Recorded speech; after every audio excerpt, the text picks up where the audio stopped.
Alright, what's up YouTube? It's CBrev back with another highly requested tier list video. It's been almost exactly a month since my last one. Today is August 9th, 2020. If you're new to my content, please make sure you follow me on twitch.tv/CBrev. Twitter is at CBrevMLB.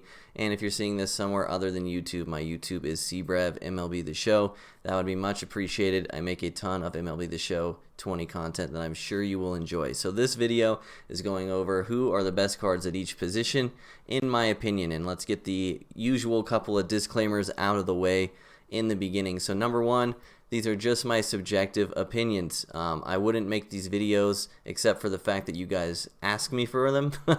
You guys are always asking me what the best cards in the game are at each position, especially on stream. So this is more of like a guideline to give you than anything else. This is my opinions, but at the end of the day, you are more than welcome to disagree with them. I do play this game pretty competitively, but this is just my opinions, like I said. So your mileage may vary. Can't stress that enough.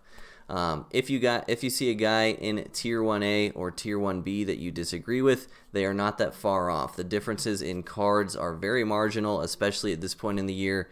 We're moving towards the back half of the game cycle. There are tons of options at pretty much every position that will make you competitive. So just because I put a guy in Tier 1B doesn't mean I think that card sucks. I just think he's worse than the guys in Tier 1A, but by no means does that mean a card sucks. Thirdly, this is August 9th.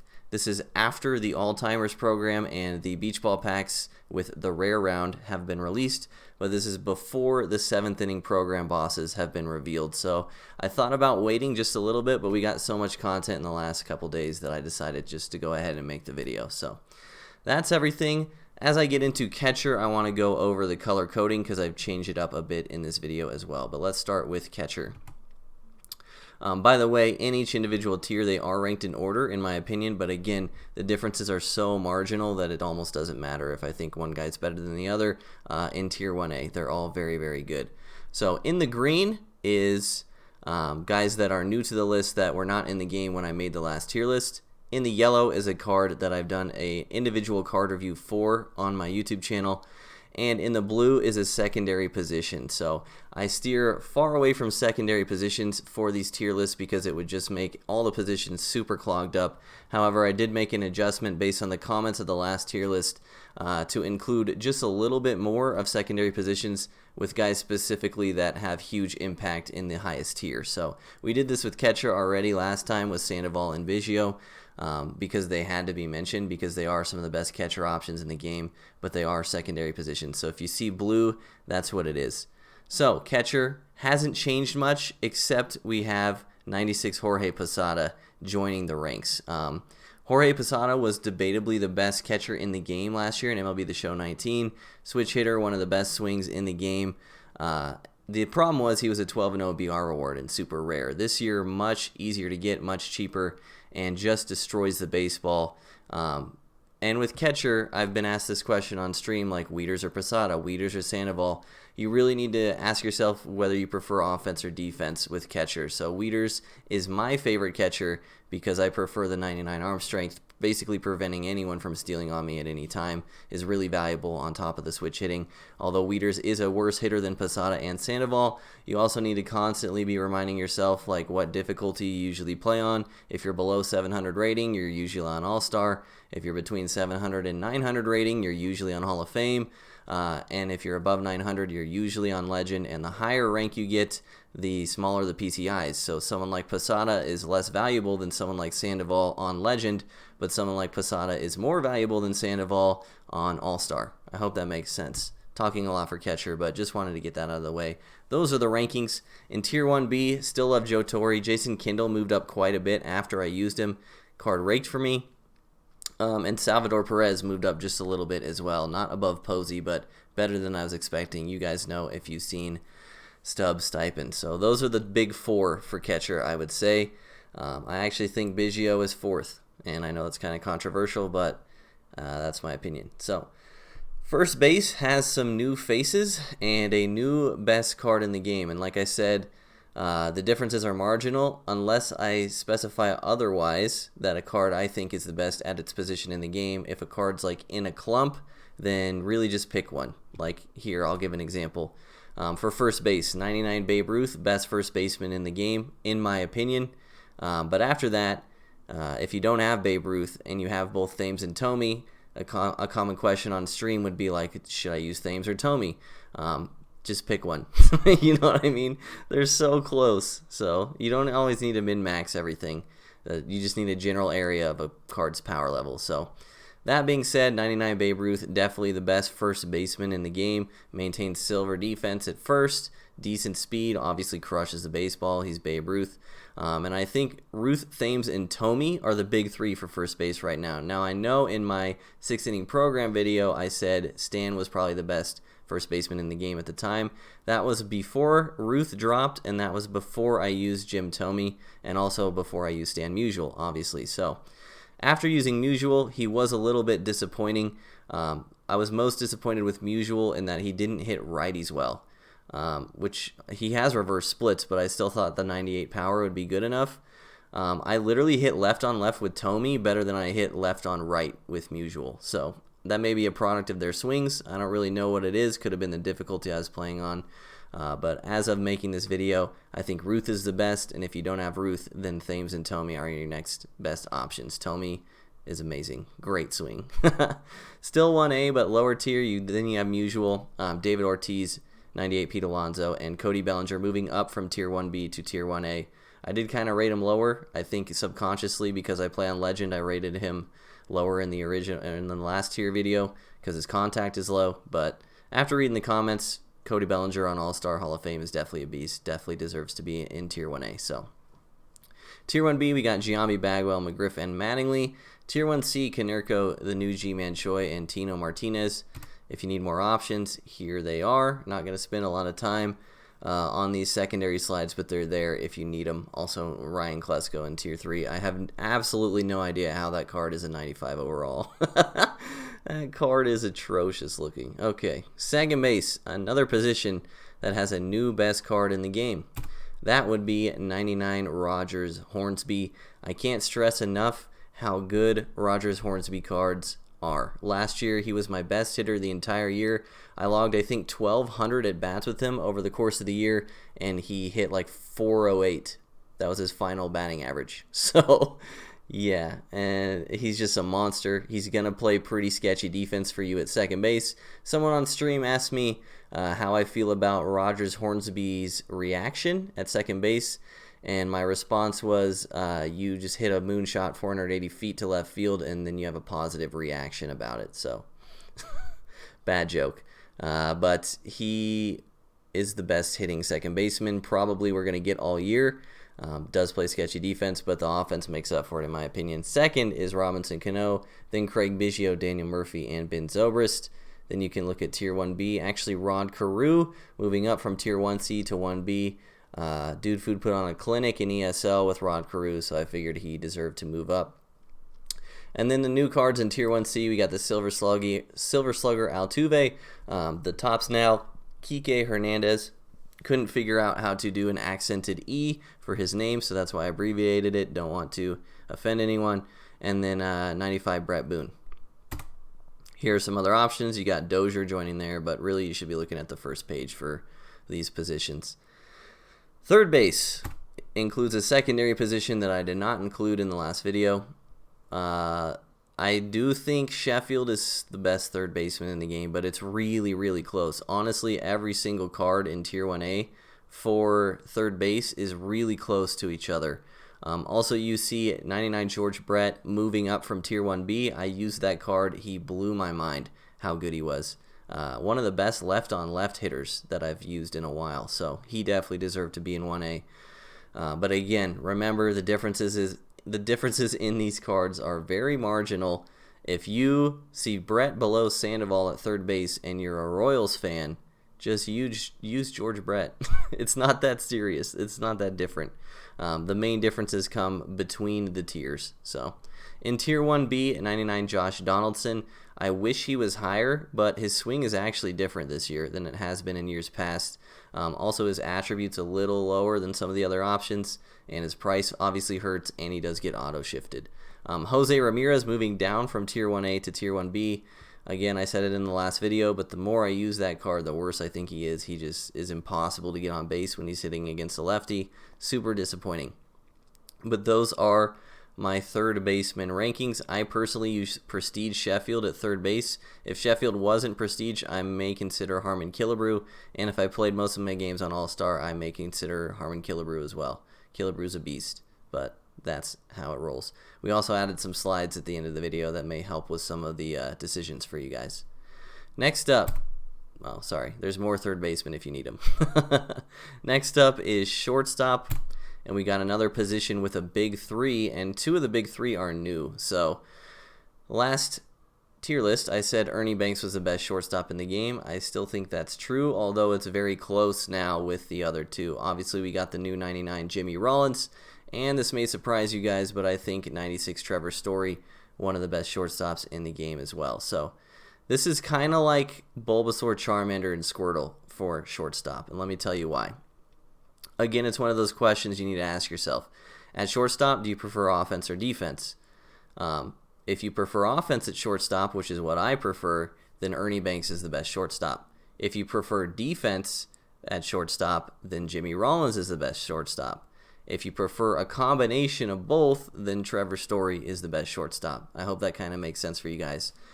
You guys, when you ask me what the best cards are always looking for a definitive answer. Unfortunately, most of the time there is no definitive answer with how good all these cards are and how close they are. So you value defense and speed, Jimmy Rollins is the best defensive shortstop in the game.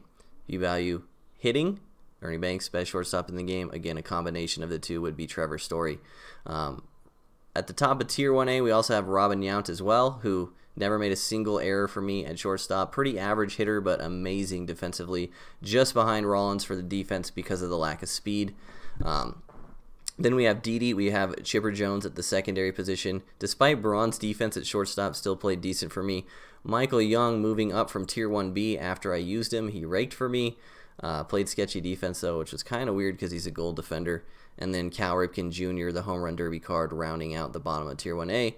And then you can look at the options in the other tiers if you want. The new Alan Trammell is in Tier 1B. And here are some other shortstops.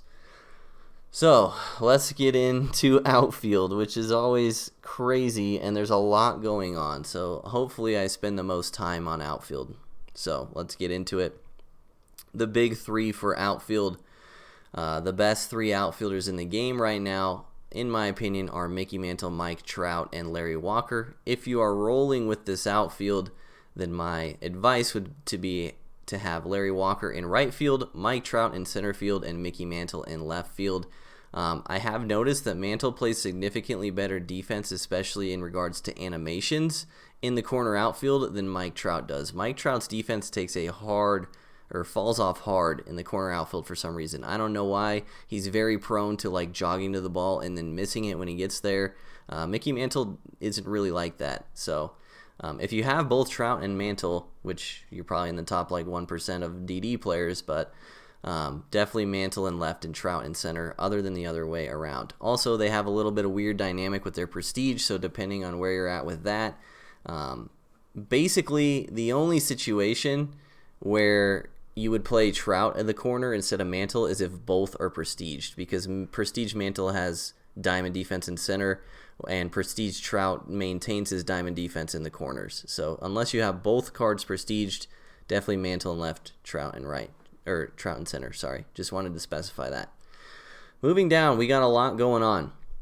Some of these names may surprise you. 99 Babe Ruth. And by the way, this cluster at the bottom of Tier 1A is not in order, and I want to spend some time talking about it. So I mentioned in the last tier list video as well, for me personally in the outfield, I would take amazing defense and above average hitting over the other way around. Obviously, Babe Ruth is an exception because his defense in the outfield is actually better than I could have ever expected it to be this year. To have silver defense and 60 speed is basically like having Reggie Jackson out there, which is what a lot of people dealt with for a lot of the beginning of the game, and Reggie Jackson doesn't hit like Babe Ruth does, so should be mentioned. But that's my preference, defense over offense in the outfield, which is why you see guys like Eric Davis, Luis Robert, and Christian Pache in there. So I think the most surprising for these two, or for this Tier 1A, maybe the Robert and the Pache picks. Let me explain why. So obviously, Luis Robert is just a better version of Christian Pache as far as cards go.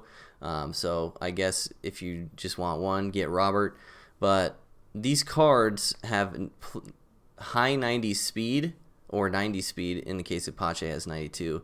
Regardless, 90 plus speed, but they also maintain their diamond defense in the corner outfield, which makes them very valuable, because if you have someone like Mickey Mantle already holding down center field, what this allows you to do is have insane defense in the corner outfield. So someone that already has MVP Mike Trout in center, but wants another defensive option in the corner, you can throw Luis Robert in right field, and he'll play Byron Buxton-esque defense for you in the corner. Pache and Robert are basically the only cards that can do this in the game right now. Cards like Mantle, not Prestige Trout, Eric Davis, they all go down to gold shields in the corner outfield. Basically, the 90 plus speed, the high diamond defense is very valuable. That's what I wanted to get out of the way. You see 98 Cody Bellinger, who's in purple, not blue, because he's basically red and blue, which is why I made it purple. Prestige Bellinger is a Tier 1A outfielder, because Prestige Bellinger gets 82 speed and diamond defense at all outfield positions, which is a big difference than not Prestige Bellinger. So should be mentioned, he is Tier 1A. I didn't include him in outfield last tier list, and I regretted it, so there he is. Springer, Dawson, Kaline, Sheffield, Griffey, Carlson, all amazing choices, all bring something different to the table. Really, Babe Ruth, Springer, Sheffield, Griffey are only on here because their hitting is so good that it outweighs their kind of average defense.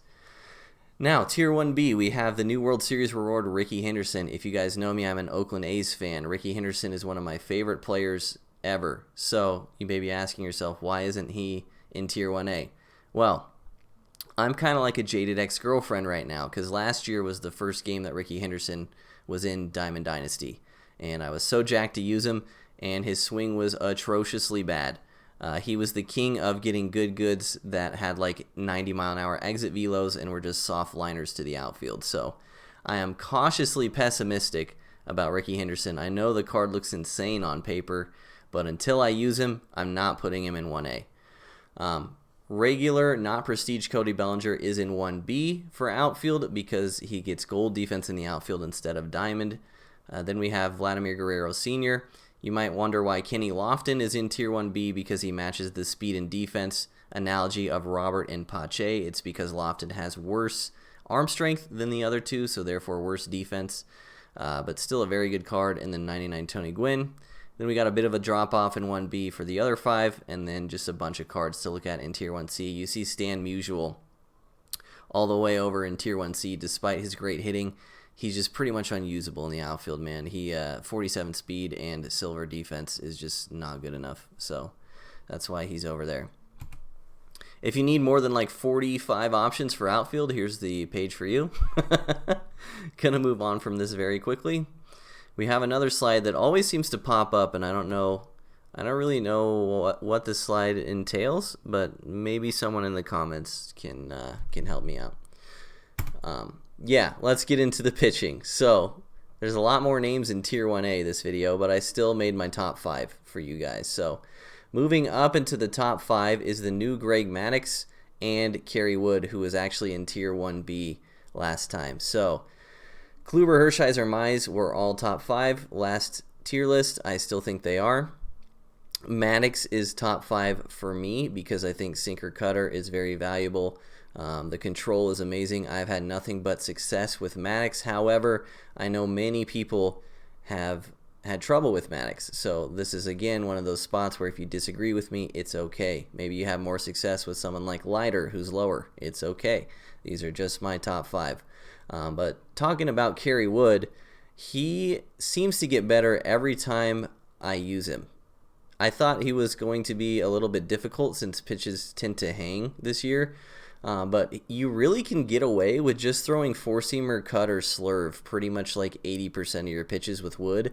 And those are the pitches that he locates the best with. The only pitches that really hang bad are his 12-6 and his changeup. So if you're really just focusing on four-seam cutter slurve. I think Kerry Wood is one of the best pitchers in the game. You can even use his cutter as a changeup because his speed differential is so high between the two, and his cutter has much better control. So in the right hands, I think Kerry Wood is absolutely dominant. One of the best pitchers I've used this year. In Tier 1A, but not top 5 in my opinion, we have Hamels, Leiter, Lodolo, and then we have the new Chris Sale and the new Bob Feller. So Bob Feller would be higher, but I think if your opponent can handle velocity and or you struggle to hit your spots with his poor control, I think it goes down a lot. It's very easy to work the count versus Bob Feller and just wait for a pitch to hang. If you're a hitter that can catch up to the outliers, you're probably going to hit Feller fine. So that's why he's not as high. Still very good on paper. But talking about Chris Sale is a very interesting card that I actually don't really know how to evaluate, because despite being a duplicate card from last year, I got very little opportunity to use the 99 Chris Sale last year because he was a 12-0 BR reward. He sat at a price point of pretty much 500K stubs or higher for the entire year. And so I'm excited to try him a lot more this year. He could be anywhere from top 5 to Tier 1C. Obviously, the left-handed funky delivery is what makes him good. If his pitch repertoire was on a guy with a standard delivery, he would suck. But hopefully his delivery can make up for his lack of sinker cutter. And maybe the two-seam moves enough to kind of use like a sinker. But I have no idea where Chris Sale is going to land up. I just guessed the bottom of Tier 1A. Tier 1B, top 3 options there in my opinion. May Howard and the new Tom Seaver. Tom Seaver every year, at least last year anyway, is one of those cards where you expected him to be great and he was just good. So that's why he's in 1B. Again, haven't used him yet. He just came out. Tier 1C, Nolan Ryan, one of those cards that disappoints every year. And especially this year, he might even be worse than previous years, which is hard to fathom. But because they gave him outlier on his sinker as well as his fastball, he pretty much only has 2 speeds, right? He's got like 100 and he's got 80. So he's probably going to be bad. I'm going to use him and I'm going to hate it probably, but don't expect much from Nolan Ryan. Nolan Ryan is just classically one of those cards that's very good against bad players and very bad against good players. He just is what it is. If you need more pitchers, there they are. You see at 97 Shane Bieber rated very low. That's just because his speed differential is really bad. I think it's a bad card. Don't let the overall fool you. I think he's going to get lit up online. So let's move on to the bullpen. Not a whole lot of new faces in the bullpen just because it's a rare position. Tier 1, still want to make it clear, Dibble and Rivera are better than anyone else for right-handed relief closing pitcher. But I wanted to make it clear what my top 4 was, since most people run 4 righties, 3 lefties in their bullpen. So top 4 right now is Dibble, Rivera, the new Cy Young, Eric Gagne, and Raleigh Fingers. And then your next 2 best options, in my opinion, are Tom Hinkie and Trevor Hoffman. Trevor Hoffman rated kind of low because he has a tendency, again, to get lit up by good players. He just doesn't throw hard enough to make his changeup deceptive. I think his best pitch is his cutter, honestly. We'll see how he plays. But by the end of the year last year, he was out of my bullpen entirely, and it's the same card. So Tier 2, bottom is Dellin Betances. Card has great per 9s, but it's really hard to have success with basically only 2 pitches. And then some other options in Tier 3. Left-handed, pretty much the same as last video, except I moved Jake McGee up from Tier 2. Had a lot of success recently with Jake McGee. I don't know what it is, but he's been pitching really well for me.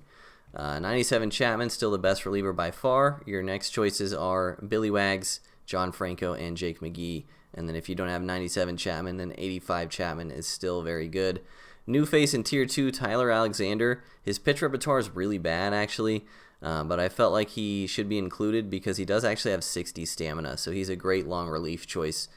60 stamina is over double what most relief and closing pitchers have. So very high stamina for him.